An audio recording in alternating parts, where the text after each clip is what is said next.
Hey guys, welcome to another episode, and today we have with us, as you probably would have already guessed, looking at the orange color, KTM's new off-road focused 390, the Enduro. So KTM has reconfigured its 390 platform with putting around 45 horsepower, 39 Nm of torque in its new dual sport variant of the 390cc engines. It's cut out a lot of the body weight from its touring focused 390R and X.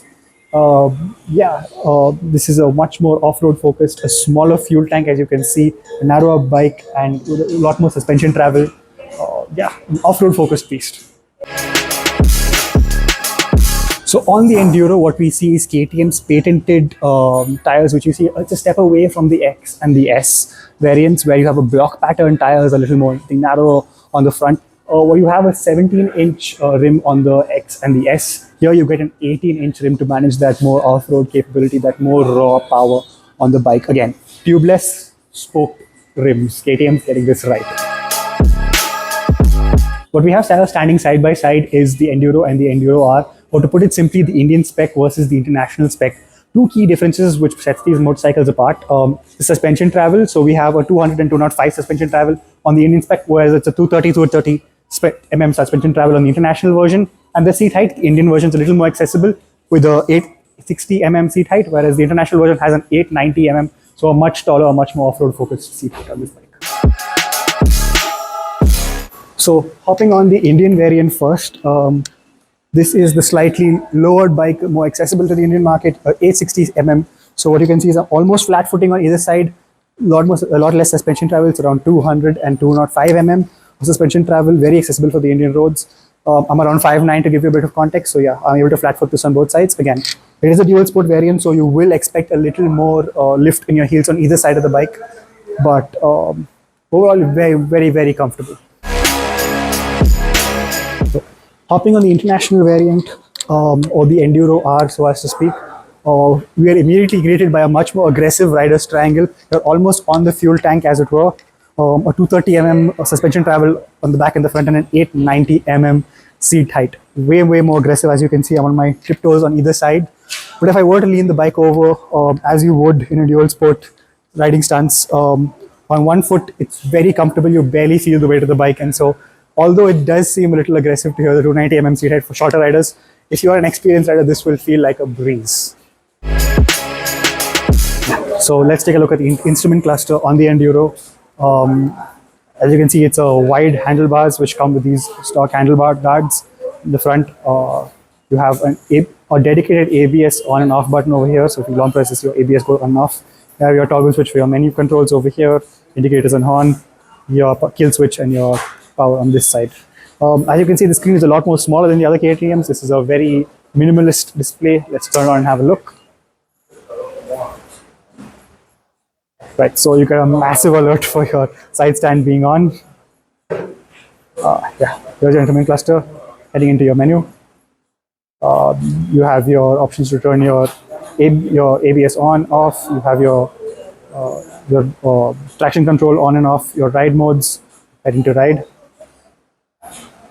Your ride modes have street, off-road mode. So in your street, on off-road mode, you can see your traction control is off, your ABS is on, your quick shifter is on. So your traction control is on in the off-road, your ABS is off, and your quick shifter is on. Similar for the street, your traction control goes off, your ABS is on, and your quick shifter is also on. Of course, you can configure your street mode, you can configure your off-road mode as you would like it, based on whatever your preferences would be. Again, very simple, your info on your bike, your navigation. I think what you get is a turn-by-turn navigation over here. And of course, you do get call settings, even though this is a dual sport bike.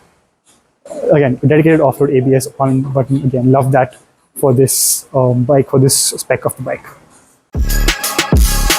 So given the off-road nature, or the off-road nature of this spec of the bike, what you get is a fully adjustable compression, preload and rebound in the front, as well as fully adjustable preload and rebound on the rear of this bike. Another thing you would notice, it does have the underbody exhaust, as all the other KTMs do in this. But again, as KTM has multiple times reassured us and has tested this, there are baffles in the exhaust. So if you want to cross water, if you are going in muddy trails, the water will not enter back into the exhaust. KTM has assured us of this.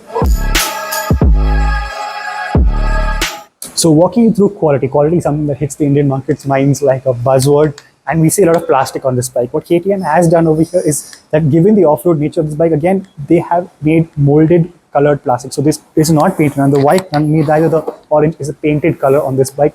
So any chips, any hits on this, the paint will not chip. This color is molded into the plastics. Another stress about it being plastic in the first place would be solved by KTM making these off-road plastics. So if in the event of you going and hitting somewhere, not that we're expecting you to go, but since this is an off-road bike, you can't expect stones, rocks, a little bit of trees, branches hitting against all the parts of this bike. What KTM has showed us is this, if bent in any direction, these off-road plastics can just be bent back and you can just continue riding. Saves you a lot on the service cost, saves a lot on maintenance and expected damages, again, given the aggressive nature of this bike. So something that I really liked when I had my first impression of this bike at India Bike Week was this smaller face. So compared to the X and the S, this is a lot more smaller, a compressed instrument cluster, a smaller headlamp, a smaller face of the bike as a whole, giving you a lot better visibility over the top. Yeah, let's switch it on and have a look at it. Your DRLs is just this little dot over here. These are your high beams right here. Yeah, BOI LED headlamps as you would expect on the front. So this bike would sit in the same segment as perhaps the X-Pulse or top-end variant, or maybe Kawasaki's KLX.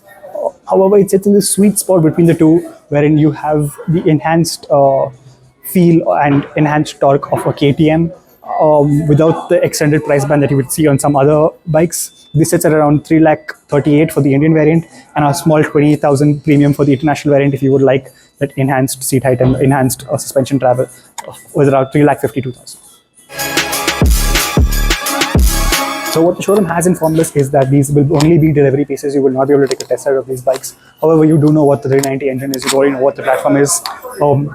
Only the focus or the use case in this bike would be your selling point as to why you would choose this variant. So yeah, overall that's been the 390 Enduro, the 390 Enduro R.